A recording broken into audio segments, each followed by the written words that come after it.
Entonces arranquemos con la charla. Sí quiero hacer una pequeña introducción de nuestro compañero y amigo Carlos Alberto, que fue el que me contestó ahora, que es el jurídico de la empresa y es de quien les decía en la imagen que les envía el grupo de WhatsApp, ¿se acuerdan? Esta mañana. Es una imagen que procura, como las otras infografías anteriores o diapositivas que se han enviado de actuaciones con orden, sin orden, de todo eso. Entonces, procura como tratar de resumir y de presentar un derrotero para que ustedes tengan a la mano. Un compañero mío incluso lo imprimí, lo plastifiqué para tenerlo ahí, porque ahí está condensado a grandes rasgos lo que es cada cosa. Entonces, en este sentido, les explicamos la estructura del proceso penal porque ustedes nos lo pidieron. Entonces, está desarrollada las etapas del proceso. Vamos a, vamos a hacer ese break porque ustedes lo necesitan y de eso también Carlos Alberto va a hacer un video. Bien, miren, aquí está condensado algo diría yo supremamente importante para todo investigador, vital y esencial, tan vital y esencial como las funciones de policía judicial. Porque usted debe saber qué etapas tiene el proceso. Yo les decía en la charla anterior que algunos expertos en derecho que profundizan en filosofía del derecho, pues dirán que la indagación no es una etapa, que es preprocesal, pero igual tiene unos términos, está dentro de los artículos, en este caso el 175. Entonces, las etapas de indagación, investigación y juicio. ¿Cómo inicia cada una? Cómo termina cada una y donde dice sigue, le va a explicar Carlos Alberto que es porque continúa a la siguiente etapa y si no, pues se cierra. Cuánto dura cada una y cómo se le dice al procesado en cada etapa y se procura porque vayan articulados y sentencias de pronto o cosas ahí que sean muy importantes para ustedes. Bueno, entonces este va a ser nuestro próximo video que lo va a hacer Carlos Alberto, por eso le agradezco a Carlos por esa participación que nos está en este momento acompañando. De pronto cualquier duda voy a solicitaros o pedir tu apoyo, Carlos. Se los presento y no sé si Carlos compartes tu cámara o nos introduces. Él es abogado especialista en derecho procesal penal, en penal, perdón. Es el jurídico de la empresa y tiene mucha experiencia desde ambas perspectivas. Ha trabajado con la Embajada Americana, ha trabajado con grupos especiales con FBI y la DEA, investigación de delitos contra el terrorismo, fuimos compañeros muchos años y pues para mí es un honor ponerlos en contexto con Carlos, que es una persona supremamente preparada, supremamente especializada en el tema, que conoce todas las áreas aplicables al derecho penal y procesal penal y que va a nutrir de gran manera al grupo y la información con los videos que vamos a cargar. Entonces, Carlos, ahí te doy la palabra. Muchas gracias, Miguel. Bueno, lo breve, lo poco que voy a decir el día de hoy es que es un privilegio realmente estar en un grupo tan especial. Tengo conocimiento más o menos del perfil de las personas que nos acompañan. Por eso sé que este es un intercambio ganar-ganar. Todos nos vamos a beneficiar de esta actividad. Como les decía Miguel, mi función en la empresa es la parte jurídica. Me dedico a hacer las representaciones de los clientes normalmente desde la defensa, también a veces desde el representante de víctimas, pero realmente nosotros nos centramos mucho en el tema penal y de la defensa. Pues tenemos el gran privilegio de contar con los investigadores dirigidos por Miguel Ángel, que ustedes ya se dieron cuenta que es una enciclopedia que camina. Aparte de que es una persona con tanta experiencia, pues mmm, tiene también la facilidad de la docencia, porque fue la práctica que hizo durante muchos años. No sé si de pronto ya se les había comentado que él fue docente en Centroamérica, en Ecuador, a nivel nacional, en diferentes instituciones de policía judicial, del CTI, de la policía. Incluso jueces y fiscales se han capacitado con él. En estos días tuvimos una capacitación con el Ejército Nacional, y hace un tiempo corto también con algunos grupos de la Policía Nacional. Eso es básicamente lo que nosotros hacemos y lo hacemos pues precisamente con esto, con el ánimo de ayudar a que ese ejercicio cada vez sea más profesional. De mi parte, lo que yo pueda colaborarles humildemente desde la poca o mucha experiencia que se haya adquirido en el ámbito de investigación y del manejo de pronto del ejercicio del litigio, pues estaré atento a colaborar. Yo lo invitaría de pronto, Miguel, para que usted vaya haciendo la presentación y de pronto yo lo interrumpo en Exacto. algunas precisiones que haya que hacer ya desde el campo de la experiencia que se pueda presentar, con la aclaración de que para los concursos lo que se necesita es lo que está escrito, ese es el conocimiento que necesitamos. Porque de pronto los temas jurisprudenciales es bueno que yo se los comente, los que pueda conocer, pero yo creo que ya Miguel en una clase anterior les estuvo comentando que muchas veces no aplican en los test la jurisprudencia, sino es como está en el manual o como está en el código, a pesar de que sepamos que no es tan precisa la aplicación que se hace en lo fáctico, en la práctica. Entonces, muchísimas gracias por la oportunidad, Miguel, para presentarme. Un cordial saludo a todos y reitero que es un honor, es un privilegio para mí. Me siento muy agradado, muy grato de estar con A ustedes. vos, Muchas Carlos, muchas gracias. gracias, ¿ves? De verdad excelente la compañía y la experiencia y el conocimiento. Sobre todo la calidad humana que tiene Carlos Alberto, pues de hacer buenas conexiones, buenas amistades. Y miren que en este proceso ha surgido mucha gente que nos ha dado como ese impulso, esa motivación a seguir metiéndole la ficha, como decimos, y pues aquí vamos con todo. Entonces arranquemos. Con Carlos se van a entender para lo del tema de tutela y para lo del tema de la estructura del proceso penal, bueno, que son dos dudas que quedaron de la charla pasada, una y la otra que me han recomendado. Estructura del proceso penal y tutela. Bien, habíamos quedado pendientes de las actuaciones con orden fiscal y les habíamos dicho, tengámoslo presente, bien, van del artículo 219, perdón, 217 al 245. 217 al 245. Sáquenle a esos artículos el 218 y sáquenle el 244. ¿Bien? ¿Sí nos quedó? 217 al 245 y sáquenle el 218 y el 244. Sí, Luis, Miguel. ¿qué dijimos? Sí, señor. Sí, señor, te la escucha. Bien, Miguel, ¿qué se escucha dijimos, perfecto. Luis o Juan? ¿Del qué? Del 217 al 245, sacar el 218 y Listo. 244. Ahora, 218. súmenle el 252 y el 253. Apunten ahí. Súmenle el 252 y el 253. Y súmenle el 300. Listo. Esas son las actuaciones con orden fiscal. 217 al 245. Sacamos el 218. Sacamos el 244. Y súmenle 252 y 253, que son los reconocimientos fotográfico de fila, y súmenle el 300, que es la captura excepcional. Miren, 217 al 245 menos el 218 y el 244, más el 252 y el 253, más el 300. ¿Listo? Voy a pasar examen. No sé de pronto quién tenga audio de los compañeros. Julis, ¿me escucha? Julis Cogollo o Jorge Alberto. Franci, que me contestó. ¿Me escucha? ¿Me puedes hablar? Sí. Franci, Muy ¿qué buenas dijimos? noches, sí, señor. 217, del 217 Ujú. al 245, sacamos el 218 y el 244. Y le sumamos el artículo 252, el 253, Excelente, más el 300. excelente. Para actuaciones de fiscal no necesitan más. Tengan eso en mente. Ahora sí, vamos a los artículos. El 217, que es la exhumación. La exhumación es una actuación con orden de fiscal, donde el fiscal le ordena a policía judicial que extraiga de un sitio de reposo de un cuerpo o de restos de un cuerpo, que lo extraiga de ahí. ¿Por qué digo sitio de reposo? Porque puede que sea una tumba, puede que sea un sepulcro, como puede que sea una tumba colectiva o fosa común que le llamamos. Entonces el fiscal puede ordenar exhumación. Siempre he habido un inconveniente aquí con este tema y es cuál. Si es una fosa común, ¿será exhumación o será inspección a cadáver? Yo los invito a que no nos adentremos en esas disputas. El fiscal puede ordenar exhumación a una fosa común o tumba colectiva, como le llamamos, que es como el término más respetuoso. Exhumación es el antónimo o el contrario de qué? De inhumación. ¿Y qué es inhumar una persona?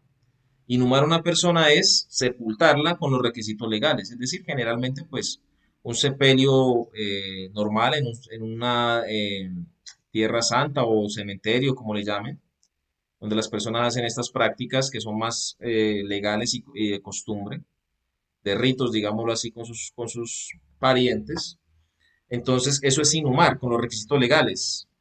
Y diríamos entonces que por lógica de exhumación no sería la tumba común porque no hubo inhumación, no, tranquilos. El fiscal les puede ordenar exhumación a una tumba común o tumba colectiva, no hay problema. ¿Qué se requiere? Que si es una tumba donde hay cuerpos que no hayamos visto antes, o sea, que no hayan sido inhumados, en una tumba colectiva no vamos a recolectar el cuerpo simplemente ya. En una tumba colectiva vamos a hacer una exploración, método de búsqueda, vamos a ser muy detallistas en el tema porque es una inspección a cadáver, pero con procedimiento entre comillas de exhumación. ¿Qué es importante aquí? Que invitemos a quién, en una tumba colectiva, ¿a quién se debe invitar? Muy bien, Carito, Antropólogo. gracias. Te digo Carito por el nombre que aparece. Entonces, el antropólogo se invita precisamente con la finalidad de que haga su práctica pericial en el lugar de los hechos. ¿Por qué? Porque usted en una tumba colectiva puede encontrar personas desmembradas. Y entonces usted no puede en una tumba colectiva decir, ay, venga, es que aquí hay 2 cabezas, hay 4 brazos, hay 6 piernas y 2 troncos. Pues como este es más clarito, entonces coloquemos esta cabeza con esta cabeza que es más clarita, con estas piernas y estos brazos y armemos la figura. No, no hagan eso. Se pueden embalar los cuerpos como ustedes o los restos corporales como ustedes consideren, pero recordemos los principios que hablábamos en el chat. Si un elemento es hallado en el mismo lugar, pero es de la misma naturaleza, van dentro de la misma diligencia, se pueden embalar ¿qué? En un mismo empaque, En el pero mismo contenedor. diferente En el mismo contenedor. Se embalan por separado, pero se entregan con Eso, una muy misma cadena de bien, custodia. John, muy bien, Javier, los compañeros, estamos, de verdad que les agradezco porque se ve el esfuerzo de asimilar los conceptos. Entonces, mismo contenedor, mismo registro de cadena de custodia, pero por separado. Yo no voy a pegar brazo con pierna uno con otro porque generaría una ¿qué? Excelente. Contaminación cruzada. Muy bien, muy buenos los términos. Recordemos que en la escena, saliéndonos un poquito del tema, usted puede generar 2 tipos de contaminación, que son la que dijo Carito, contaminación cruzada cuando es entre los mismos elementos probatorios, contaminación cruzada, o por herramientas contaminadas que yo con los mismos guantes de nitrilo, que son los recomendados, nitrilo no látex. Entonces recolecté este elemento que está impregnado de sangre y el guante me quedó impregnado de sangre, entonces voy y recolecto otro. ¿Qué estoy haciendo? Estoy transfiriendo contaminación de un elemento al otro. Y contaminación exógena, que es la que yo traigo de afuera cuando, por ejemplo, no tengo el tapabocas y me acerco y yo estoy tosiendo, entonces impregno la escena con mi ADN, o no llevo la capucha, hay unos que se ponen el Tyvek o el traje de bioseguridad y se quitan la capucha, y recordemos que la cabeza pierde un promedio de 100 cabellos al día. Nosotros tenemos un promedio de 100.000 cabellos, pero perdemos un aproximado de 100 al día. Entonces perdemos 100 cabellos al día y de esos 100 cabellos es muy fácil que algunos queden en la escena. Entonces no contaminemos. Eso se llama contaminación exógena. Que no me pongo el traje y entro con los zapatos sucios o piso una mancha, un lago hemático o una mancha de fluido. Eso es contaminación exógena. Y aprovecho la oportunidad para aclarar lo que una compañera me decía en interno, que los alcaldes en algunos municipios, no voy a decir del santo, solo un milagro, dicen que pueden entrar a los lugares y entran a las escenas de delito que como son los jefes de la policía, entonces pueden hacer todo lo que hacen los policías y entonces pueden entrar a las escenas. No, recordemos lo que dijimos en la charla pasada. Artículo 143, numeral 10, si el alcalde ingresa por cruzar o traspasar esas cintas de aislamiento de la escena, lo pueden sancionar. Pero si daña un elemento de prueba, lo pueden investigar y castigar penalmente por el artículo 454b del Código Penal, que es ocultamiento, alteración o destrucción de elemento de prueba. Una cosa es ser el jefe de policía y otra cosa es ser policía. ¿Ya? Ahora, si es CTI, él no es ningún jefe del CTI, ni mucho menos. El CTI depende directamente de la rama judicial. Entonces tengamos eso muy claro. Los alcaldes no pueden ingresar a las escenas del delito. Clara la exhumación. ¿Sí o no? ¿Qué se hace? Se extraen el cuerpo o restos, y se envían a medicina legal para hacerle los exámenes. Ejemplo de un caso de exhumación, una muerte natural, entre comillas, ¿no? Sí, que es que el señor tenía una edad avanzada y pues falleció en su casa y lo certificó un médico tratante que sí que había fallecido por enfermedad. Recordemos que cuando los médicos tratantes certifican la muerte, no hay necesidad de hacer inspección técnica cada vez, ¿sí o no? ¿Claro? Bueno, Sí, señor, sí, entonces, señor. cuando los médicos tratantes certifican, no se hace inspección técnica cada vez. Si GIN o CTI se aparta y directamente ingresa a la funeraria a hacer su tratamiento tanatológico. Ahora, ¿qué sucede? Que después de que ya está inhumado, aquí hablamos del primer caso, inhumación, ya está inhumado el cuerpo, es decir, en su sitio de sepulcro en el cementerio, viene un familiar y dice, oiga, es que a mi abuelo, él sí estaba enfermo, pero no era de muerte. Lo que pasa es que mi primo aprovechó que le debía una, no sé, como 200 millones de pesos que le había prestado a mi abuelo para un negocio, y entonces por no pagárselos, ¿qué? Lo envenenó. Y quedó como si fuera una muerte natural, pero no fue muerte natural. Entonces se pone una denuncia, se abre una noticia criminal y arranca el proceso. Entonces el fiscal para tratar de determinar si efectivamente hubo o no este tipo el homicidio en esta modalidad, pues se necesita una prueba toxicológica, ¿sí o no? En lo posible del contenido gástrico, si es posible, del occiso. Entonces, ¿qué ordena? La exhumación de ese cuerpo que está inhumado para el policía judicial que va, abre la tumba, abre el sepulcro, saca el occiso, lo somete a cadena de custodia en bolsa de cadáver y lo envía a medicina legal para que le hagan los exámenes, en este caso de qué? De toxicología. No, que es que se hizo mal la necropsia inicial, el caso Colmenares, ¿sí ven? ¿Se acuerdan? Listo, entonces Eso digamos, está muy bien, muy exhumación. bien. Segundo caso, tumba colectiva o tumba común. Se lleva al antropólogo, va a policía judicial y extrae los restos. Aquí el manual de policía judicial, manual, vuelvo y repito, hay unos compañeros que lo han adquirido, excelentes, y lo necesitan adquirir con nosotros.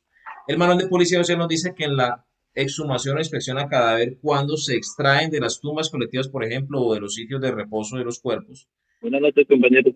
Bueno, ahí me cabe esa duda porque yo trabajo en medicina Sí, legal, soy señor. asistente forense, y ahora que estamos haciendo la fiscalía está haciendo lo de sumación en cementerios, intervención en cementerios por lo de los casos positivos, por las muertes, o sea, como estamos hablando de fosas con varios cuerpos en una misma fosa. Todos los cuerpos, la fiscalía lleva al antropólogo, el antropólogo saca los cuerpos, los va, bueno, sometiendo a cadena de custodia, y los que van encontrando enteros, pues ellos van haciéndole cadena de custodia, los van metiendo en la bolsa, y al último nos llevan 10, 15 cuerpos, ¿sí? Con sus respectivas cadenas de custodia directamente. Hay unos que van así con tejido y otros sin tejido, están limpios, pero casi todos ahora están siendo llevados a medicina legal. No sé. Y vuelvo, le digo que estoy como confundido si van directamente a laboratorio de policía judicial, pero hasta ahora nos están llevando todos los cuerpos a medicina legal, de todas esas exhumaciones ahora con lo de justicia y paz, justicia transicional. Mito, porque puede ser una pregunta de examen. Acuérdense que hablamos de las cascaritas en el grupo, ¿no? Nos dice en la página 17 del Manual de Policía Judicial, página 17, 1, 2, 3, 4, 5, 6, inciso o párrafo 6 dice textualmente, en caso que los restos exhumados no contengan vestigios de tejido blando o estén esqueletizados, se trasladarán a los laboratorios de policía judicial o al Instituto de Medicina Legal y Ciencias Forenses. ¿Con qué se debe remitir el cuerpo? Con cadena de custodia, ¿no? Sea que esté inhumado o sea que sea una inspección a cadáver con cadena de custodia. Solicitud de análisis respecto de qué, de lo que se necesita averiguar. Gracias, Miguel. Buenas noches, compañeros. Sí, el aporte a esta situación, yo realicé una inspección técnica a cadáver a unos restos óseos y estos fueron enviados a medicina legal. Lo que se dice ahorita es que depende del lugar en donde se esté llevando la inspección y el lugar a donde debe de estar el laboratorio adecuado para realizar el procedimiento que se necesita hacer ordenado por el fiscal. Ah, claro, sí, Entonces, tiene si razón. vamos a realizar Te una prueba entiendo. con el fin con el fin de identificar si esos restos óseos pertenecen o tienen el ADN de la persona que está instaurando la denuncia o que hace parte de la investigación para cotejar ese ADN, entonces, pues, medicina legal en Bogotá y en Cali creo que también se está llevando a cabo ese procedimiento, pero si es con el fin de realizar un estudio Antropológico. para obtener más información sobre las causas de la muerte, entonces igual medicina legal o DIGIN en el laboratorio de biología, o, bueno, realiza el procedimiento ¿qué? Bueno, reciben los restos O de pronto se necesite independientemente algo de como antropología, se por ejemplo, encuentren pues en su momento. lógicamente los restos irán al laboratorio de policía judicial, en el caso de antropología. Dejamos ahí la exhumación para que continuemos con el allanamiento de registro. Es una actuación de policía judicial que genera tanta afectación al derecho a la intimidad que hubo la necesidad de regularlo a fondo en cada uno de sus aspectos. Entonces arrancamos con el artículo 219 que nos dice y el 220 de la procedencia del allanamiento. El 219 de la procedencia. ¿Qué es la procedencia? Nos dice que cuando el fiscal tenga motivos fundados con base en qué. Yo les dije en la charla pasada, dos cosas. Acuérdense de esta ancla. ¿Se han visto ese comercial de una bebida láctea que dice dos cosas que te hacen feliz como tú? Eso. Entonces Bonjour. grábenselo por ahí, Tania. Gracias. Dos cosas que te hacen feliz como tú, Bonjour. Primero, motivos fundados. Y segundo, medios cognoscitivos. Gracias. Cognoscitivos. Muy bien.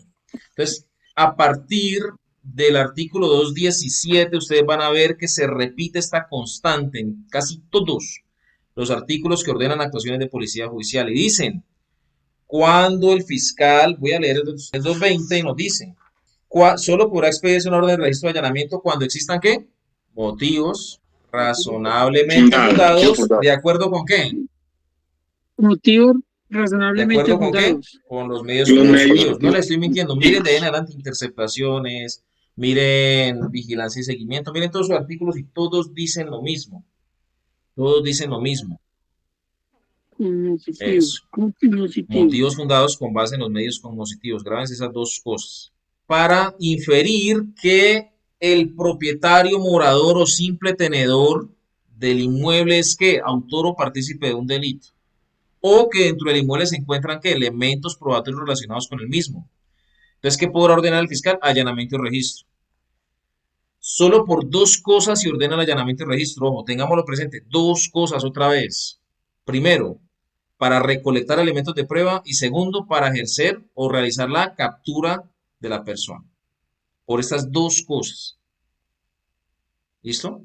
Para recolectar elementos de prueba y para realizar la captura.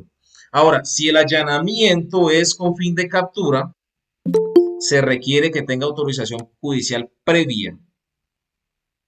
Esto con base, perdón, en la sentencia, no sé si la tenemos ahí abajo, la alcanzan a ver, se alcanzó a desfasar un poco.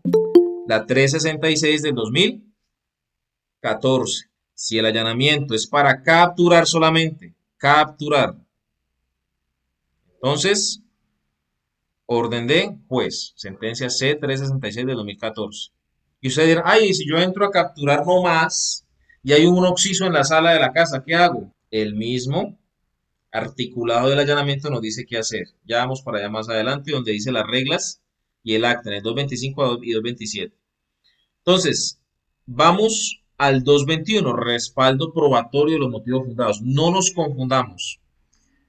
En la charla pasada hablamos de los motivos fundados y dijimos de respaldo probatorio que eran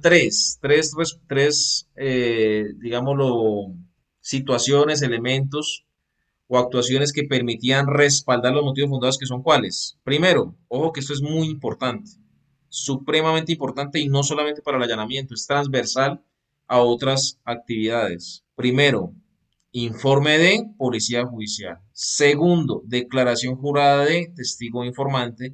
Y tercero, elemento material probatorio y evidencia física. Ojo, esos no son los motivos fundados. Ese es el respaldo de los motivos fundados. Es decir, que para el fiscal decir que tiene motivos fundados, deben respaldarse esos motivos fundados en estas tres cosas. Es decir, ¿qué motivos fundados puede tener un fiscal? Pues que Policía Judicial recibió una fuente no formal, un anónimo, hizo unas verificaciones y pudo constatar que efectivamente sí, en el inmueble se está cometiendo un delito o hay elementos de prueba. Y entonces, ¿qué hace Policía Judicial? Le dice, oiga, doctor, sí, ahí es, allanemos. El fiscal dice, oiga, sí, es un motivo fundado, pero yo necesito un qué? Un respaldo. ¿Y cuál es mi respaldo para dejar sustento de eso que hizo Policía Judicial? El informe. El señor, eso, El informe de gracias. policía judicial. Oiga, señor fiscal. Declaración jurada Eso, que ya me acabamos con colabora. el informe. Ahora, segundo, declaración jurada de testigo informante. Oiga, señor fiscal o señora fiscal, es que mire que hay una persona que me dice que entró y vio cuando en el patio de la casa había un tarro de leche clean donde habían 5 paquetes de base de coca. Y venden base de coca grameada o por gramos, 20, 30 gramos, no en papeletas. Distribuyen a los expendios. Ve, muy interesante. Tráigame a quién. Al informante, al que está Al la A la testigo o fuente al humana. informante para yo precisar si en realidad ese informante tiene o no datos concretos al respecto y con base en eso usted me va a hacer unas verificaciones y con base en eso allanamos. Ya, declaración jurada de testigo informante. Ojo aquí, porque el mismo artículo nos dice que los datos de este informante serán reservados incluso para las audiencias de control de garantías. Es decir, que no hay obligación de revelar los datos del informante. No hay obligación de revelar los datos del informante. ¿Qué se hace aquí? Se hace un acta de confidencialidad, se entregan sobre sellado los datos del informante, el fiscal los conoce y si el juez precisa conocerlos, pues él le pedirá al fiscal que le traslade los datos de la fuente y lo hará en sobresellado. Aparte, la defensa en este caso no tendría incidencia en ese conocimiento de los datos del informante, de la identificación. Por favor, cuando ustedes tengan una fuente, regístrenla en el CARDES de informante. Yo dicto un seminario que se llama Fuentes Humanas, reclutamiento de fuentes humanas. Ahí se les enseña que al reclutar la fuente hay que ingresarla a un CARDES de informantes. ¿Por qué? Porque eso les puede generar problemas a ustedes. Acá hay personas que han salido vinculadas a procesos penales, que han salido destituidas de instituciones como la Fiscalía y la Policía. ¿Por qué? Porque tenían un informante, nunca lo vincularon a CARDES y cuando fueron a determinada verificación, se prestó para malos entendidos y dijeron que era que el policía judicial estaba torciendo. Y venga mi policía judicial con capturado o destituido. Pero si usted tiene la persona en CARDES de informantes y cuando va a salir a hacer esa entrevista con la fuente, pues usted informa que va a entrevistarse con la fuente X1B0058, por ejemplo, y deja la anotación, no dice quién, pero que va a entrevistarse para un caso específico y hace la anotación en el satélite, que es la entrada del CTI o en la guardia de la SIJIN, pues con eso ya es suficiente respaldo para usted, de que usted estaba haciendo una actividad bien hecha y que en la misma anotación deje constancia que le informó al jefe o al superior que iba a hacer esta actividad. Importante por su salud jurídica, ¿no? Carlos, dale. Gracias, Miguel. Es que me gustaría hacer una precisión aquí respecto a los motivos fundados y a los medios cognitivos. Y es por lo siguiente, en la práctica profesional, ¿qué sucede? Se le da como, cuando dijo Miguel que era un asunto transversal al derecho probatorio, es porque lo es. ¿En qué sentido? Y eso es lo que quería explicarles. Siempre que vamos a afectar derechos fundamentales, siempre que vamos a afectar derechos, necesitamos una justificación. Eso es un motivo.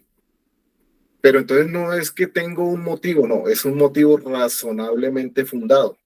Entonces, sucede que decían ingresar a una casa, estamos haciendo las verificaciones, pero no encontramos como de pronto no se nos ocurre mucho qué hacer y solicitamos con un informe sin real contenido una orden de allanamiento y registro a la fiscalía, y la fiscalía muchas veces por esa cercanía pues termina dándonos las órdenes y ahí empieza a viciarse de nulidad el procedimiento. ¿Por qué? Precisamente porque no son razonablemente fundados. Y esa sentencia de lo que hablaba Miguel respecto a los datos reservados de la fuente o el informante, lo confundimos muchas veces con las fuentes anónimas o las fuentes no formales. Recuerden que esa es la característica de una fuente no formal, es precisamente eso, que son anónimas, no se sabe cuál es su origen, o por lo menos dentro del proceso no se tiene esa información. Entonces, esa fuente que es anónima nos entregó una información y muchas veces Policía Judicial lo considera un informante o lo considera una fuente humana. Y aunque se podría decir que técnicamente es un humano el que nos está dando información, no se puede calificar como fuente humana, es un anónimo, es una fuente no formal. Entonces, dice, una fuente no formal me dijo que en esa casa habían 500 fusiles. Entonces hacemos un informe de Policía Judicial y pareciera que está resuelto la necesidad que nos exige el artículo 221 de la ley 906, que nos dice que tiene un informe de Policía Judicial. Sí, ahí está. Hay una fuente no formal que me dijo que ahí habían 500 fusiles. ¿Es razonablemente fundados? Esa es la pregunta que tenemos que hacernos nosotros. Entonces la respuesta es no es razonablemente fundado. ¿Cuál sería un informe de Policía Judicial? Para este evento estamos hablando de allanamientos, pero vuelvo y repito, implica para la afectación de todos los derechos. Razonablemente fundado es cuando las verificaciones que hizo Policía Judicial respecto a esa fuente anónima, esa fuente no formal, nos llevan a pensar que es necesario hacer esa diligencia. Y ahí es donde la Fiscalía aplica el test de proporcionalidad y nos dice que sí es una diligencia que, haciendo la ponderación de derechos afectados contra los que se van a proteger, amerita dar la orden de allanamiento y registro. Entonces los defensores analizamos y hacemos nuestro propio test, hacemos la ponderación y miramos si las actividades realmente fundamentaban o no el registro de allanamiento. Y lo que preguntaba el compañero que escribió ahorita ahí, entonces, ¿cuáles son los medios cognitivos? Pues son los del 275 del Código de Procedimiento Penal. Ahí están taxativos, están estipulados, ¿cierto? Entonces, informe de Policía Judicial, pero no cualquier informe. Es un informe que nos dé ese razonamiento. Las evidencias que se recolecten en el lugar y la declaración jurada de los testigos. Y esa información respecto a una fuente que nosotros queremos conservar como Policía Judicial, los datos los queremos tener de pronto por seguridad de la fuente. Esa jurisprudencia lo que ordenó es que debe ponerse en conocimiento del juez de control de garantías, porque de otra manera él no podría hacer un control material. Podría hacer un control formal de la diligencia, pero no material. Un control material implica, pues, realmente llegar al fondo del asunto y si realmente existían esos motivos razonablemente fundados. ¿Y qué implica esto? Que una persona en una fuente no formal, ya los que los conocemos de Policía Judicial, fácil, pero los que no les voy a explicar, un formato en el que prácticamente lo llenamos con la información que nosotros querramos escribir. Entonces podemos decir que una fuente no formal se acercó y me dijo que en esa casa había un arma de destrucción masiva. Y entonces eso ya es un requisito suficiente. Desde luego que no. Las fuentes no formales solamente nos sirven para nosotros orientar la investigación, pero nunca para afectar un derecho fundamental directamente por sí con misma ella. no, O sea, exacto. solamente con ella no. Es la base. Es solamente la base. Excelente, Carlos. Eso Muchas era, gracias. Sí, Miguel, como muchas dice gracias. Carlos, por sí mismas, las informaciones que da una fuente no formal. No confundamos una fuente no formal con un informante, que porque es una persona es un informante, no. Para que sea un informante debe ser alguien que tengamos nosotros como una fuente recurrente, como una persona que se dedica a darnos información. Gracias, Carlos, excelente. Una cosa es el respaldo probatorio de los motivos fundados y otra cosa son los motivos fundados, como dice Carlos Alberto. ¿Qué es motivo fundado? Todo lo que el fiscal considere que es apto para afectar un derecho, basado en qué? En medios cognitivos. Yo les pongo un ejemplo.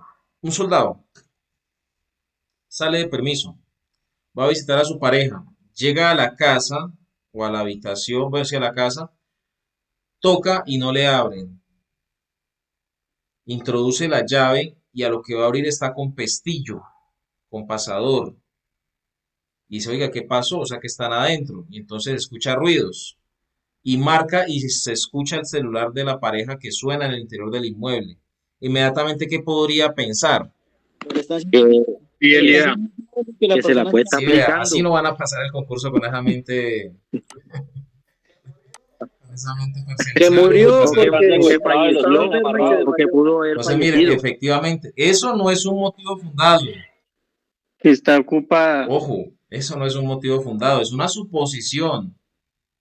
Eso no es un motivo fundado. Un motivo fundado es que yo tengo esa idea, pero la verifico, o sea, tengo con qué verificarla, tengo con qué constatar, ¿ya? Trato de utilizar medios y elementos, Mira todo lo por que debajo de sea la puerta. necesario para que eso sea un motivo fundado y no sea una mera suposición. Si uno, por ejemplo, mira debajo de la puerta y ve un lago hemático, ¿eso podría ser ya un motivo Miren, fundado?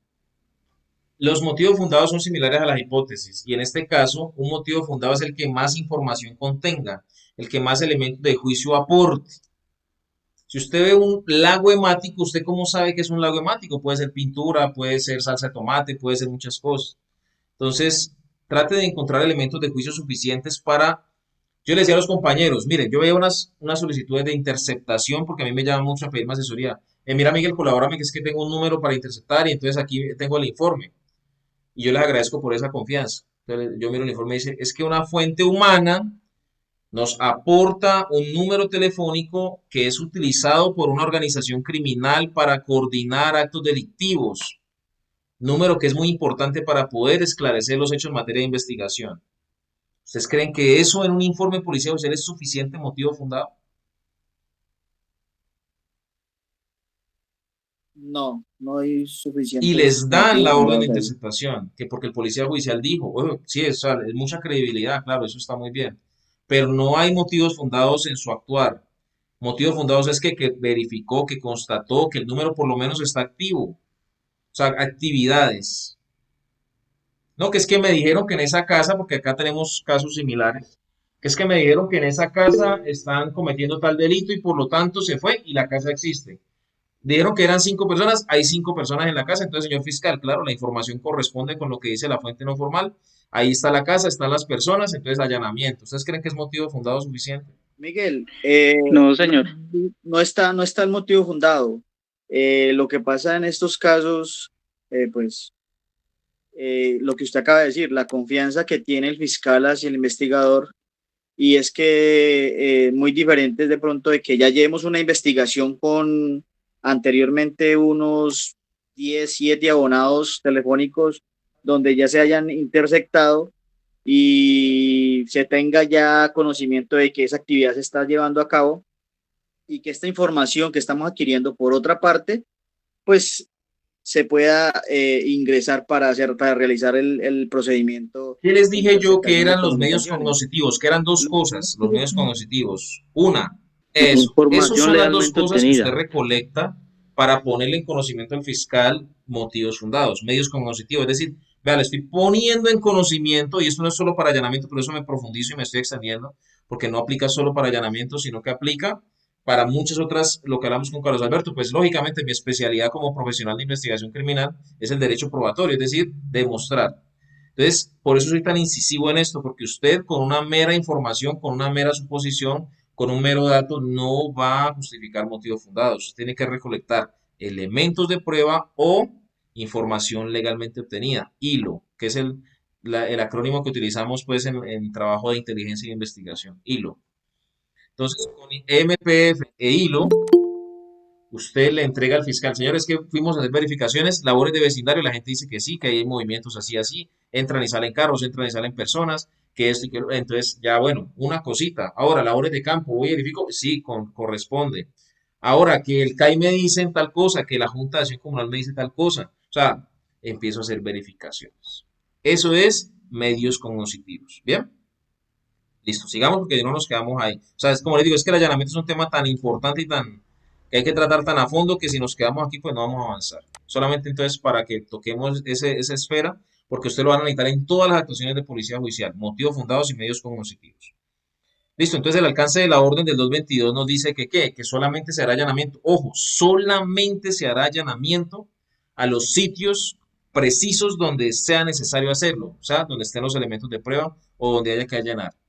Solamente se ordenará allanamiento y registro de los sitios exactos, pero abre una ventana que si el fiscal considera que hay elementos suficientes para que aún sin saber los sitios exactos donde están los elementos, se deba proceder al allanamiento del todo del inmueble, pues justificará en la orden por qué. A unos compañeros les decretaron ilegal un allanamiento por una formalidad, y es que el fiscal ordenó el allanamiento para todo el inmueble, pero en la orden no colocó por qué. Se considera necesario allanar todo el inmueble, pero recordemos que el artículo 222 nos dice que sí, el fiscal puede ordenar allanamiento a todo el inmueble, pero no porque sí, debe justificar por qué.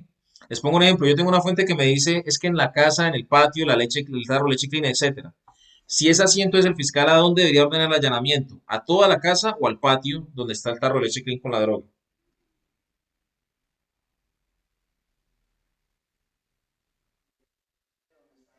Directamente donde está el elemento. Listo, ahora Directamente entonces se al las cambio. patio como Resulta tal. que la información de la fuente y las verificaciones que se hicieron nos dicen que este tráfico de estupefacientes es una modalidad de recambio donde la fuente ha observado que ellos constantemente alteran el sitio de almacenamiento para evitar ser detectados, el sitio de almacenamiento del estupefaciente, del ocultamiento. Entonces, que ha visto que lo introducen en el patio, que en otras Ahí, oportunidades en el soberado o en el cielo raso de una de las habitaciones, y que ha visto que lo cambian 3, 4 veces de ubicación en un mes. Entonces, ¿tenemos la ubicación exacta del elemento de prueba? no, no está Si le explicamos no esto al está la ubicación fiscal, exacta. Debe ser No, un, exacto, si le señor, se explicamos esto al extiende. fiscal y se le demuestra que se hicieron unas actividades para eso, ¿será que el fiscal tendrá motivos fundados para ordenar el allanamiento a toda la casa? sí, total. Sí, señor, es suficientemente motivo fundado ya que no se tiene lugar Pero exacto sí del se está elemento cometiendo la material de conducta. prueba. Entonces, importante. Que se hace necesario hacer Exacto. el Pero ojo, registro. que el fiscal debe poner eso en la orden. Exactamente. Si no lo pone, ahí ya tenemos un vicio de forma que le llamamos, pues. Entonces, adicional a esto nos dice acá que no se ordenarán allanamientos indiscriminados. Los que fuimos servidores públicos, no sé si se acuerdan que hace muchos años, cuando cada vez que llegaba un presidente o un ministro a un municipio que tenía aeropuerto, mandaban a todas las CIGIN y el CTI a hacer registros voluntarios alrededor de las casas. No sé si se acuerdan. Entonces, eso no se puede, no se puede. Sí, Ahora, claro que sí. que es que yo tengo una información de que en esta cuadra están vendiendo vicio, entonces allanemos todas las casas de la cuadra, tampoco. Y también nos dice que cuando se habla de edificaciones o hotel, por ejemplo, un hotel, vámonos a un hotel. Y entonces yo digo, es que en ese edificio, en ese hotel, están tienen un secuestrado. Entonces, allanemos todo el hotel, ¿sí o no? Ojo con eso. Porque en el momento en que yo alquilo una habitación de hotel, eso se convierte en mi casa, mi espacio de intimidad. No se pueden ordenar allanamientos indiscriminados, así sea un hotel. Hay que especificar en qué habitaciones se encuentran los elementos y a esas son las únicas que se van a allanar. Claro. Objetos no susceptibles de registro, las comunicaciones del abogado con su cliente, por ejemplo. Pero ojo que más adelante nos dice el 223, que cuando se logra demostrar que esas comunicaciones de abogado y cliente no son por tratamiento de la asistencia jurídica, de la representación jurídica, sino que es para, por ejemplo, colaborarle con el delito. Por ejemplo, que yo hablo con mi abogado y le digo, doctor, no, sí, el caso, claro, ya mañana la audiencia, tal, pero acuérdese de hablar con Pedro para que guarde los fusiles que tengo en mi casa y los vaya y los lleve para allá, para donde mi mamá. Dígale que me guarde eso bien porque si no me caen a la casa y otra vez. Entonces, si el abogado me colabora con eso, ya no está actuando como un abogado, está actuando como un colaborador y en ese sentido esas comunicaciones sí se podrán interceptar. 224 y 224A, el plazo para el diligenciamiento de la orden, aquí les dejé claro. 224, la orden de allanamiento y registro tendrá dos plazos. Primero, en indagación 30 días y después de la imputación o lo que llamamos etapa de investigación, 15 días. Es decir, que cuando el fiscal me entrega la orden, yo tengo 30 días si estamos en indagación para hacer la orden de allanamiento. No tengo que hacerlo ya, como pasaba en ley 600, que el fiscal me da la orden y tocaba arrancar al operativo de una vez. No, ley 906, me entrega la orden y yo tengo 30 días para coordinar la diligencia de allanamiento y registro. Y ojo que aquí Policía Judicial, sobre todo la Policía Nacional en la Suite Vision, tiene un procedimiento para realizar órdenes de allanamiento y registro. Y ojo, porque también se debe, mediante unas directivas, hacer una orden de servicio. Ojo con eso, porque los abogados defensores también, o de la parte de la defensa, también podemos hacer objeto de esa documentación. Es muy importante que lo hagan bien. A veces puede que manipulen los informes para acomodar cosas, pero es mejor colocar las cosas bien. Sí, efectivamente. Si en los 30 días no se diligencia la orden de allanamiento, se podrá prorrogar con motivos fundados por una sola vez. O en los 15 días, no se hace el allanamiento, se podrá prorrogar por una sola vez por el mismo término. Por el mismo término. Pero una sola vez, no más. Pero entonces viene el 224A y nos dice que cuando son grupos de crimen organizado ya no van a ser 15 días, 30 días y 15 días, sino que van a ser 6 meses en indagación y 3 meses en investigación que va a tener policía judicial para buscar el mejor momento para realizar la diligencia. Ley 1908 del 2018, la ley de crimen organizado, que esa ley modificó, afectó, quitó y puso a muchos artículos. Ojo con esa ley. Seguimos. 225 y 227, las reglas de la diligencia y el acta, que es el 227. Ojo, hay que hacer un acta bien hecha. Recordemos que en el acuerdo 001 del año 2018 se eliminó el formato de acta de allanamiento y el formato de informe de allanamiento y registro. Se eliminaron, eso fue una parte del acuerdo 001 del 2018. Y se ordenó la creación de un solo formato para las dos cosas, que es el formato de actuación en allanamientos y registros. Y aquí ya vienen las dos juntas, acta e informe. Entonces hay que hacer bien esa actividad. ¿Qué nos dice el artículo 225? Que hay que garantizar la menor restricción a los derechos de las personas, que hay que dejar constancia de las inconformidades que tengan las personas y si nos piden copia del acta hay que darles copia. ¿Qué es la menor restricción a los derechos de las personas? Pues que yo no voy a llegar a la casa y voy a levantar colchones y a revolcar todo. No, hay que ser pues, consecuentes. ¿Qué tal que dice el allanamiento usted? La menor restricción de los derechos de las personas. Que si yo me encuentro un hallazgo inevitable que le llamamos o un elemento que me permita extenderme a otras áreas o que me genere una nueva conducta, pues que se hará la observación de que se encontró una flagrancia y se procederá igualmente. Tengamos eso muy claro. Y el acta nos dice que debe detallar todos los sitios que se registraron, concretamente, puntualmente, cómo se ubican y de qué constituyen, de qué conforman y en cuáles de ellos se encontraron elementos de prueba.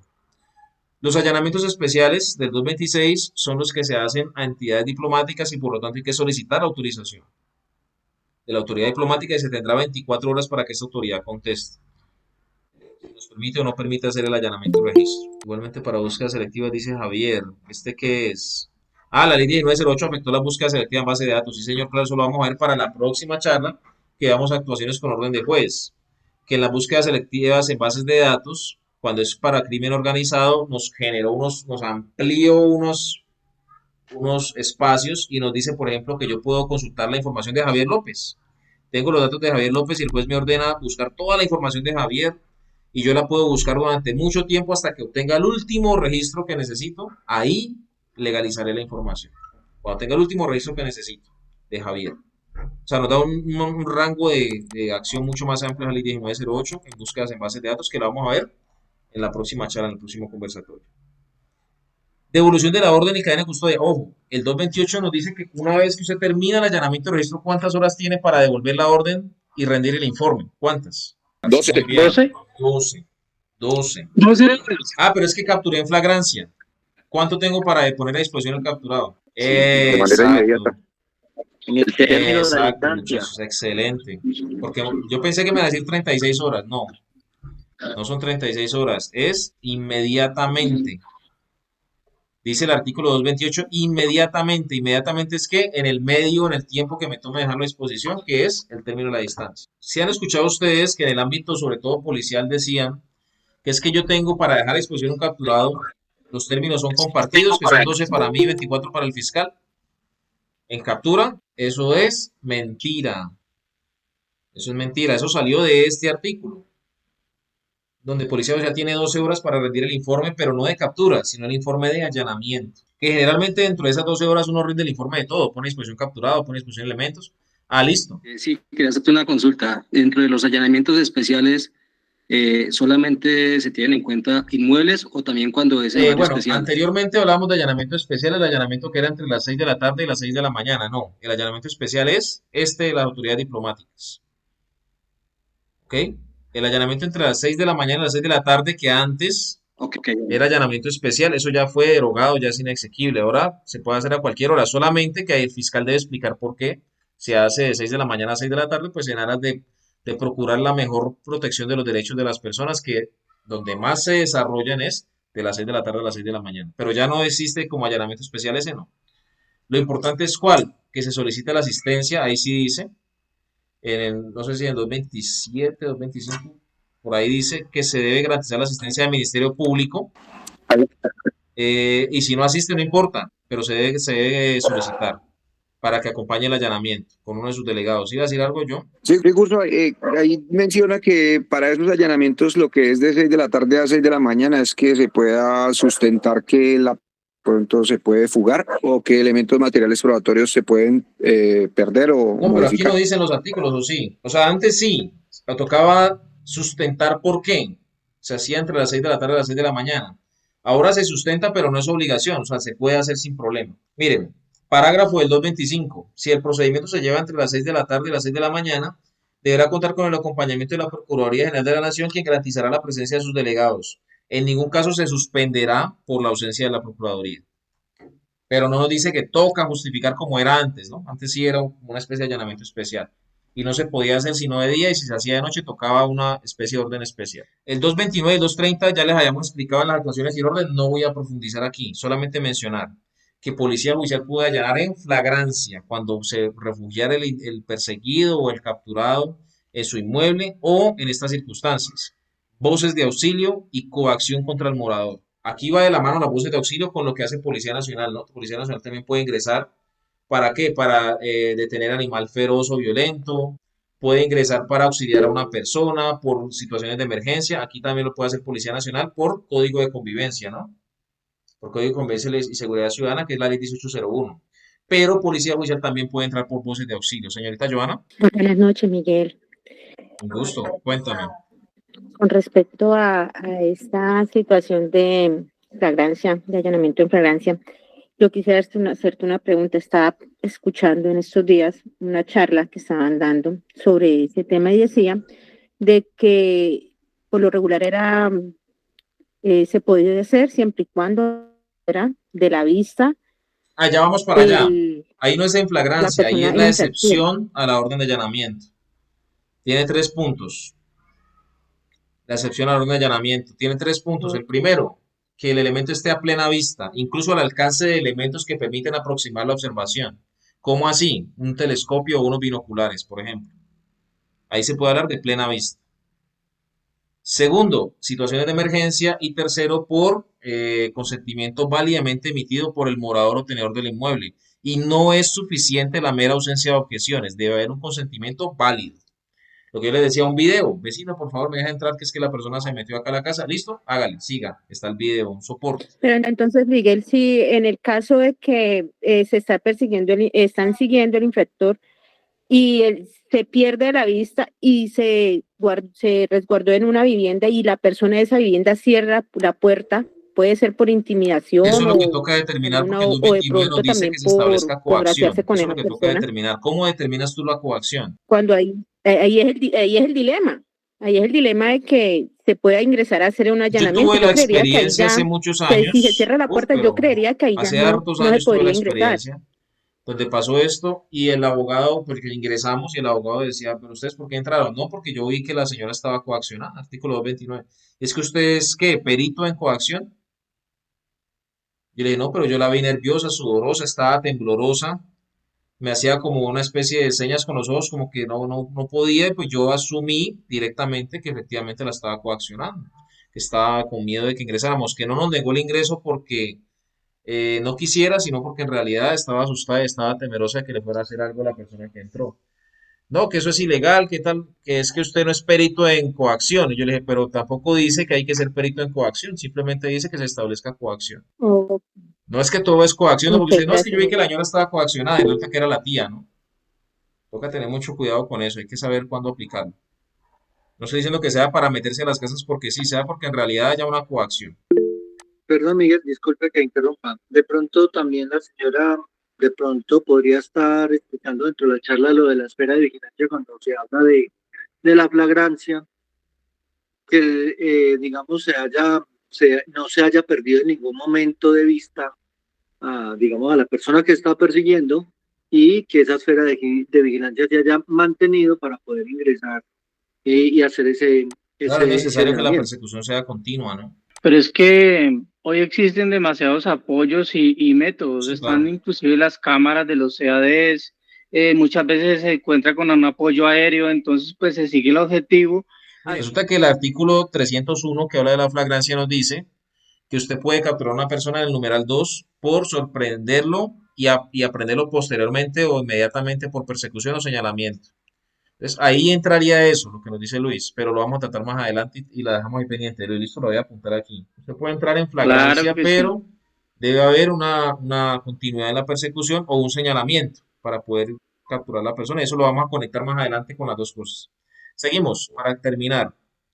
El 230 es como nos decía la compañera, que puede ser por esas tres cosas. Primero, que el objeto esté a simple vista o plena vista, en campo abierto o abandonado. Eso lo hablaremos cuando llegue un allanamiento. Y segundo, que el objeto sea una situación de emergencia. Y tercero, que sea por consentimiento válidamente emitido de la persona. Para concluir 231 y 232, la reclamación de la expectativa de intimidad nos quiere decir que si usted entra a un allanamiento, el 231, hay una persona que dice, qué pena, yo acabé de llegar y vengo de visita. Lo que pasa es que yo soy del campo, estoy aquí porque vengo para una cita médica, es mi familia, pero ustedes no tienen por qué allanarme mi pieza, mi habitación donde yo estoy en este momento, y usted la allana. Esa persona puede reclamar la violación de esa expectativa de intimidad.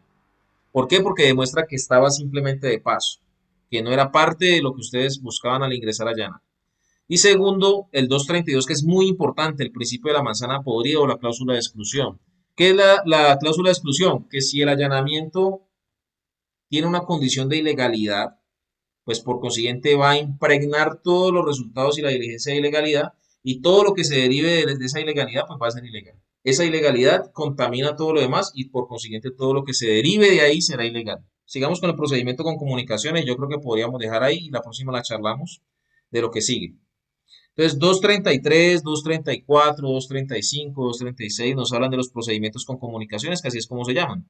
Entonces, primero, retención y análisis de correspondencia que nos dice que cuando por medio de empresas normales o especializadas de correspondencia el indiciado imputado el indiciado imputado está recibiendo ese tipo de correspondencia donde hay elementos de prueba, se puede retener y se puede analizar. 233, 234. Que si la correspondencia tiene lenguajes cifrados, se necesita un perito especialista en el tema, que si contiene elementos de prueba, pues se preservarán y si no, se procurará por la menor afectación de esos documentos para permitir que continúe su recorrido, llegue a donde tiene que llegar y no sospeche el indiciado o imputado. Básicamente eso es lo que nos dice la retención de correspondencia y el análisis. Ahora, el 235, interceptación de comunicaciones, cosas puntuales, motivos fundados y interceptación de comunicaciones, 180 días se decía antes, ahora se dice 6 meses. 6 meses contados a partir de la materialización de la interceptación.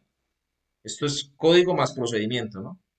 ¿Por qué? Porque pasaba antes que te daban la orden eran 3 meses y te demorabas un mes para que te ingresara el número a sala, pues ya perdías 2 meses. No, son 6 meses contados a partir del ingreso a sala, que le llamamos. Para esto vamos a hacer una charla que les decía algo muy importante porque aquí hay que hablar del DIC, que es el Departamento de Interpretación de Comunicaciones, hay que hablar de las salas de monitoreo, del sistema Esperanza de la Fiscalía, hay varias cositas importantes que tienen que tener muy en cuenta, eso lo haremos más adelante. Y se podrá prorrogar, claro, se podrá prorrogar, pero la prórroga sí requerirá orden de juez. Ojo con esto. La primera orden no, el fiscal puede ordenar por normal, pero cuando el fiscal va a pedir prórroga para la orden de interpretación, ahí sí tiene que medir orden de juez. ¿Por qué? Porque cuando termina la orden, él legaliza, y si quiere prorrogar, pues ahí mismo le pide al juez que le autorice la prórroga. Entonces, la primera no, la prórroga sí requiere orden de juez. Y el 236, que es recuperación de información producto de la transmisión de datos de las redes de comunicaciones, nos dice que cuando haya en redes de comunicaciones o como mensajes de datos, cuando haya en equipos como computadores, celulares, etcétera, información que nos vincule al indiciado imputado, pues el fiscal podrá ordenar que se recuperen esos datos de la red de comunicaciones o que se incauten y se recolecten esos equipos para analizarlos por peritos forenses. ¿En qué? En informática. Aquí hablamos de un procedimiento que lo hicimos mucho con Carlos Alberto, que la verdad me gusta mucho ese procedimiento, que es recuperación y extracción de información. Recuperación porque usted cree que todo lo que borra de su computador se borró, pero no. Se puede recuperar unas capas de borrado, dependiendo de hasta dónde sea el equipo, el perito tenga el equipo especializado, para recuperar capas de borrado y sacar información vieja. que ya no estaban. Y segundo, extracción, es decir, sacarlo y sacarle la copia espejo en otro disco duro, en otro elemento para que sobre esa copia espejo se trabaje y el elemento original no se afecte. Básicamente es esto. Que se devolverán los equipos, claro. Cuando termine el análisis se devolverá el término de la distancia. Miguel, eres tan amable o sea, eso cuando se tratan, por ejemplo, de equipos como computadores, USB, celulares, pero en el caso de que menciona aquí De que habla datos. sobre la transmisión de datos a través de redes de comunicaciones. Claro, el fiscal también podrá ordenar que se haga esa recuperación. De ahí es donde viene, por ejemplo, lo de redes Sí, sociales. sí, pero Lo de tiene, redes sociales. Nosotros aquí en Hunter hacemos preservación de evidencia digital, pero para víctimas y defendidos. Pero cuando se necesita hacer eso a otra persona, por ejemplo, la víctima dice, no es que yo sufrí el delito, ejemplo, un caso que nos pasó se me olvidó el nombre del delito, donde una empresa denuncia a otra porque está haciendo uso ilegal de la marca. Iban a hacer un contrato, no lo hicieron, pero la empresa que iba a contratar se quedó con esa información y la usó en provecho propio. Eso es un trabajo que teníamos ahí. Entonces, ¿qué hacemos nosotros? Ingresamos a las páginas públicas y hacemos una preservación de esa evidencia digital y esa preservación se aporta al proceso. Cuando la fiscalía necesita hacerlo en contra de los investigados, pues ahí sí se requerirá una orden del fiscal para que policía judicial lo haga, recuperación de esa información. De redes sociales, chats con orden de fiscal. Y si es de pronto algo de acceso público, pues no se necesita. Pero si el fiscal requiere, por ejemplo, de cosas privadas como Facebook, conversaciones ya internas, se requiere por medio de orden. Miguel, ahí también estaría lo que tiene que ver con lo del espectro Ah, bueno, eso es otra cosa electromagnético. que trabajamos, que es el control del espectro electromagnético es del Estado. O sea, el Estado es el dueño del espectro electromagnético y lo puede monitorear, pero indiscriminadamente.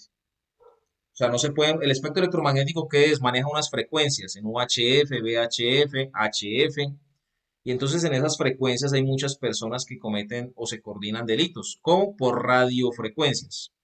Por ejemplo, las empresas de taxi manejan radio, ellos hacen uso del espectro electromagnético. Para eso se necesita un permiso, ¿no? del MINTIC, que les autoriza a las empresas para hacer uso de esa gama, de esa línea, de esa frecuencia, de ese rango de frecuencia para poder comunicarse. Entonces, ¿qué pasa? Que, por ejemplo, un grupo X está utilizando radiofrecuencias para coordinar actividades ilícitas. Aquí ya no hablaríamos tanto de este artículo 236, sino que nosotros lo hacíamos con la Fiscalía Especializada con el 235, que era interceptación de comunicaciones. Que los compañeros de inteligencia, que son los que hacen ese monitoreo, escucharon en el escaneo que hacen de todas las frecuencias que alguien hablaba de una situación en particular y pues que al parecer es esa frecuencia, entonces que se sugiere para interceptar. Se intercepta la frecuencia, se formaliza y todo normal, como si fuera una interceptación de comunicaciones. Bien, Andrés, hola Andrés, también un gusto, ¿cómo estás? Miguel, buenas noches. Para ese tema de la interceptación del espectro electromagnético, teniendo en cuenta pues de que esto es público, ¿es necesario que siempre se solicite la interceptación o nada más con los audios que recolecta y que son pues trasladados al BINCE solamente, o sea, se hace necesario nomás con eso, o es efectivamente Bueno, se o hace la sea, necesidad de lo que hablamos nosotros con interceptación? la fiscal en ese tiempo. Andrés, resulta que el Estado es dueño del espectro, pero no pueden, o sea, él monitorea, escanea el espectro, lo verifica aleatoriamente, pero es cuando te enfocas en un solo rango y escuchas esas comunicaciones de ese rango, estás haciendo una ¿qué? Una Interceptación. interceptación. Lógicamente, puede que los abogados no comprendan de pronto y no tengan claridad. Miguel, y entonces, ¿qué pasa con los audios que efectivamente pues recolecta inteligencia militar cuando realiza Como el te digo, debe escaneo ser algo fortuito, electromagnético? O sea, esos no pueden ser un elemento material sí, probatorio. debe ser algo fortuito. Se aportan como motivo fundado para pedir la No, interceptación. porque eso es información de inteligencia. Pero el grueso de las comunicaciones debe ser aportada mediante interceptación. Listo, gracias. Yo de agente del S2, Lo que es, que estoy encargado de las radiofrecuencias, entonces escuché que hablaban de un parte en una frecuencia X, donde un grupo delincuencial de tipo de disidencia o gabo residual se adjudicaba un delito. Entonces, lógicamente, fue producto del escaneo. Pero entonces yo le envío eso al compañero, en este caso, por ejemplo, Gaula Militar, no sé si de pronto tienen es por ese lado. Y entonces el compañero va a, mediante un informe de policía judicial, tomar esa información como motivo fundado para pedirle al fiscal que intercepte la radiofrecuencia. Y se ordena igual que una interceptación normal. Los 6 meses se recolecta eso, se hace la quema, se legaliza y todo normal. Lo digo porque es que acá se ha acostumbrado en que varios fiscales de COC y entre ellos también fiscales de la unidad de vida, se le ordena al policía judicial que solicite al Ejército al Ejército Nacional, específicamente al BINCE, si para la fecha de los hechos, digamos una fecha X que será ayer 2 de agosto, tienen Es alguna diferente, escucha claro, relacionada es con el diferente. homicidio de tal Pero persona. mira que aquí es delicado, o sea, sí es diferente, ¿por qué? Porque es que le están preguntando si o sea, lo que está ordenándose el fiscal en este caso es que, oiga, ejército, dentro de lo que ustedes aleatoriamente escucharon, de pronto escucharon algo de esto, es diferente a que usted se enfoque 2 meses, un mes en escuchar una misma frecuencia. Ahí es como decir, oiga, de pronto, ¿no? De pronto en lo que ustedes escucharon algo de esto. Entonces me imagino que el soldado le va a decir, sí, claro, aquí tenemos una semana de grabaciones, ¿no? Pues ahí sí ya se va a notar la interceptación. Debe ser algo fortuito, algo de 2 minutos, de 5 minutos, no sé, algo como que se dio pues por ese producto de ese escaneo. Pero aquí viene el problema, y es que si el soldado escuchó, por ejemplo, un homicidio y no informó en su momento, que es algo que yo creo que con esto concluimos de 235, le doy la palabra a Carlos Alberto. En el artículo 235 dice que cuando son grupos delincuenciales de crimen organizado y todo lo demás, también se necesita que este tipo de actividades se vaya haciendo informes parciales de los resultados y si se encuentra de algún delito debe informarse para que se haga la reproducción de expedientes, se llama eso, compulsa de copias que llamamos, para que se investigue ese delito también. Entonces, si el soldado escuchó que estaba matando a alguien y no informó, yo diría que estaba cometiendo una omisión. Cuando el fiscal le dice, venga, infórmeme si hace un mes escucharon esto. Ah, sí, acá escuchamos. Y venga, ¿y por qué no informaron? ¿Sí me van a entender? Lo que hacen ellos normalmente que envían la alerta y esas cosas, y eso debería generarse un reporte de noticia criminal y demás. Bueno, no sé, me estoy yendo a los casos extremos ya desde esta perspectiva de la defensa, ¿no? Que estamos ahora. Profe, pero hay un formato de alerta temprana que uno como analista lo genera y le pasa de una la información al investigador Precisamente líder eso es lo y que nos ya dice el él se artículo contactará con el 235, sí señor, fiscal que y deben explicando el emitirse delito. esas alertas tempranas para evitar actuaciones ilegales pues superiores. Carlos, para concluir, yo creo que nosotros terminamos y la próxima concluimos con el resto. Bueno, y como para el compañero que tenía la inquietud respecto a las frecuencias, lo que hay que tener en cuenta es que el código es muy claro que las comunicaciones para interceptarlas vamos a requerir una orden judicial, ¿cierto? Pues la primera la da la fiscalía y el control lo hace el juez. Tengamos en cuenta que los operadores de la rama judicial son personas. Y ellos tienen también sus sesgos ideológicos, tienen su cercanía a las instituciones o su distancia con las instituciones. Entonces, siempre lo que se va a recomendar ahí es que se haga la interceptación, se haga la orden. Si usted puede precisar, muchas veces se hace la orden de interceptación de las frecuencias en un margen.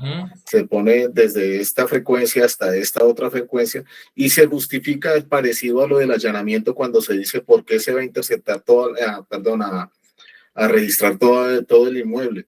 Se justifica, se dice porque ellos se mueven en un ancho de banda y eso es lo normal que hacen los grupos subversivos, que lo que hacen es tienen unas claves, unos códigos y dicen hoy trabajamos por el 1 o por naranja o utilizan cualquier código y es para moverse a otra frecuencia. Entonces uno lo que hace es interceptar anchos de banda y para que sea válida la interceptación dentro del proceso, vamos a requerir eso porque yo como abogado, desde luego, si voy a defender, pues yo tengo que atacar que no hubo una interceptación legal, ¿cierto? Pero desde el ámbito de la inteligencia está bien hecho y no van a tener ningún inconveniente con que intercepten una frecuencia desde que lo hagan de manera, incluso ustedes se pueden centrar en el ancho de banda o en una misma frecuencia que estarían haciendo una interceptación, se podría considerar de pronto ilegal, pero ustedes como no van a poner el resultado así, sino van a decir que a esta hora, en esta frecuencia, se detectó esta comunicación, entonces se entiende aleatoria, así como le explicaba Miguel Ángel. Entonces son dos ámbitos. Uno es de inteligencia, que se supone todo lo de inteligencia se aparta de lo judicial y no puede servirnos como prueba. Y lo de la parte judicial nos toca formalizarlo si queremos traer algo de lo que dentro de la ley de inteligencia se extrajo, podemos formalizar algunas cositas. Eso es como la parte gris que mezcla esas dos partes.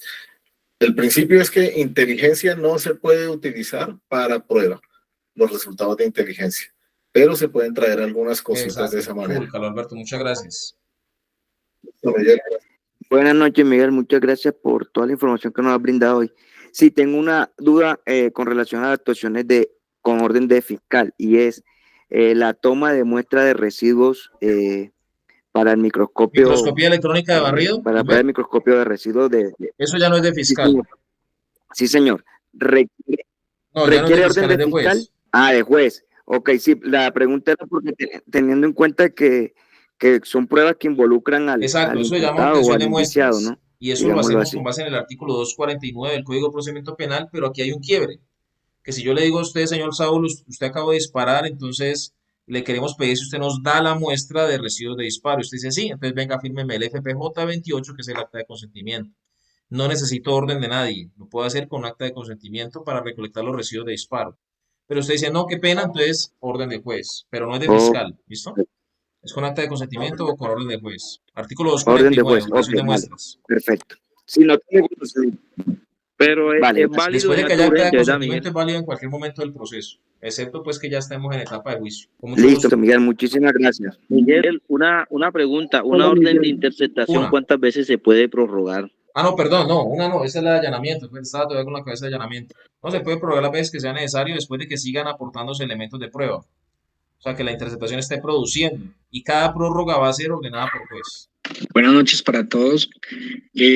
Miguel, pero entonces digamos yo capturo a la persona y me firma el acta de consentimiento, no es necesario que esté ahí o sí tiene que estar el defensor, así sea el asignado. Lo que pasa es que el 249 nos habla de imputado y recordemos que si tú capturas una persona, eso hablábamos con Carlos Alberto precisamente de la calificación de imputado. ¿Cuándo se adquiere la calificación de imputado? Vete al artículo 126 del Código de Procedimiento Penal. El artículo 126 del Código de Procedimiento Penal te dice, y ahí, en la fotico que hicimos, que te coloqué ahí de Carlos Alberto para la charla que va a dar de la estructura del proceso está, que la calificación de imputado se adquirirá después de la audiencia de imputación o con la captura si ésta ocurriera primero. Es decir, que desde que tú capturas una persona ya adquiere la calificación de imputado y tendrá todos los derechos de un imputado. Y dice que después de la audiencia de acusación se denominará acusado. Entonces, artículo 126 del Código de Procedimiento Penal se te conecta con el de la captura para la obtención de muestras. Es decir, que si lo capturas para la toma de residuos de disparo, abogado, defensor. Digamos ahí en la práctica, a veces cuando se captura a una persona y se le va a hacer toma de residuos de disparo, pero no sé si se está haciendo mal. Pues, ¿cómo se está haciendo de pronto? Se captura a una persona, se le debe realizar toma de residuos de disparo. A esa persona se le pone en contacto, así sea vía telefónica, cuando no tiene un abogado defensor de confianza, con el abogado defensor de oficio. A su vez, él se entrevista vía telefónica y le manifiesta que él quiere voluntariamente hacerse la toma de residuos de disparo, ¿cierto? Entonces, en ese caso, lo que se hace es que sin presencia del abogado, pero con el acta de consentimiento se le hace la toma de residuos de disparo. Y lo que se hace es llamar al Ministerio Público para que él esté presente en la toma de residuos de disparo y también que se encuentre el acta de consentimiento que se encuentra pues el formato de acta de consentimiento y que además firme el formato. Entonces lo que se hace en el informe investigador de campo que se rinde con relación a esa actuación es decir eso, que a tal hora, a tal abonado telefónico se comunicó con el doctor tal y se le comentó la situación y además pues él autoriza que sin abogado se tome y se llama al Ministerio Público para que esté presente, para que garantice. Solamente pues dejar las constancias como siempre les he dicho, dejar las constancias. Y si en tu unidad funciona, bien. Listo, Miguel, sí, así se está haciendo porque pues puede que funcione, puede que en otras no. Eso ya es un ajuste procedimental que se está haciendo por la unidad en la que está. Se hizo ese ajuste procedimental para llenar ese espacio. Puede que en otra unidad digan no, ahí es en presencia del abogado y no. Entonces, eso ya depende de dónde estemos trabajando. Milton, y yo creo que ya concluimos. Miguel, devolviéndome al artículo de allanamiento y registro, se me viene a la cabeza cuando ordenan con fines de captura, ¿también se puede con busca de elementos probatorios a la vez? ¿O solo es fin de captura y ya? Usted dijo algo que yo no quería decir. Muchos investigadores, para evitarse digámoslo, tener que pasar por la autorización de juez, pues piden las dos, con captura y recolección de elementos de prueba. Pero es decir, igual toca, entonces, si voy con fin de captura, digamos, es una estructura y ya tengo las órdenes de captura y sé que está en la casa, Juez, o sea, hablas cuando es con fin de captura. el fiscal. Pero entonces cuando el juez da esa orden, él solo la da por fin de captura Ahí o ya esa potestad del volvemos a lo que fiscal le que le quiere decía agregar a lo de la John. búsqueda de En elementos. algunas unidades puede que cuando pides el allanamiento con fin de captura y búsqueda de elementos, no te exijan a orden de juez. Puede que en otras unidades sí. Entonces ya toca mirar cómo están trabajando en tu unidad. Averíguate ese dato. Y sí, entonces digamos, si yo llego a la casa y encuentro a la persona, pero en la habitación de la mamá encuentro Ahí una mismo nos pistola, dice en los artículos de me 225, llevo, por ahí, nos dice que si te encuentras un elemento, extenderás el allanamiento y procederás en flagrancia. Se mirará si tiene vínculo o no con el delito y si no será la compulsa de copias o reproducción de registros, pues que es lo que llamamos, para que se inicie por otra parte el procedimiento, como una flagrancia, mejor dicho. o sea, digamos, si el capturado, pues porque ya está ahí capturado, me dice, no, eso no es mío, yo no sé, y si está la mamá ahí en la habitación, entonces ya uno, la mamá y el Depende de las capturado. condiciones de la flagrancia. Recordemos que en un inmueble hay que individualizar en qué sitio del inmueble se encontró. Como le digo, vamos a hacer una charla de allanamiento. Pero entonces en un inmueble usted tiene que saber en qué parte lo encontró. Si yo lo encontré en la Listo. pieza de la mamá, el cuerpo o la droga, pues por lógica nos va a referenciar el arraigo, que es la pieza de la mamá, pues yo no voy a tener por qué llevarme a los demás. Pero si lo encontré en la sala, en la cocina, en el baño, pues yo voy a tener comprendido que todos los del inmueble tuvieron acceso y me va a permitir a mí decidir si me los llevo a todos o no. Si se encuentra un cuerpo, se hace inspección a cadáver. Y si se determina, Hola, pues, que Miguel. amerita flagrancia por captura, pues se captura. Si no, no. Se hace la recolección. Se captura que se tenga que capturar en flagrancia. Recordemos que tenemos que tratar de la flagrancia. Sí, pero entonces haríamos ahí en ese caso todo lo Todo. cadena Claro, de inspección a custodia, el manejo cadáver, de la todo. escena, Una inspección pasaríamos a cadáver aparte sería. igual. Bueno, Ok. les agradecemos en nombre de Carlos Alberto y mío muchísimo por la intervención. Nos rindió mucho más, a pesar de que quedamos faltando, pero yo espero que hayan quedado claros los temas. Y no hay más que agradecerles. Nos veremos esta semana que viene entonces. Bueno, para servirles Muchísimas como siempre. gracias. Bueno, muchísimas gracias, Bueno. Miguel. Gracias, Miguel, muy amable.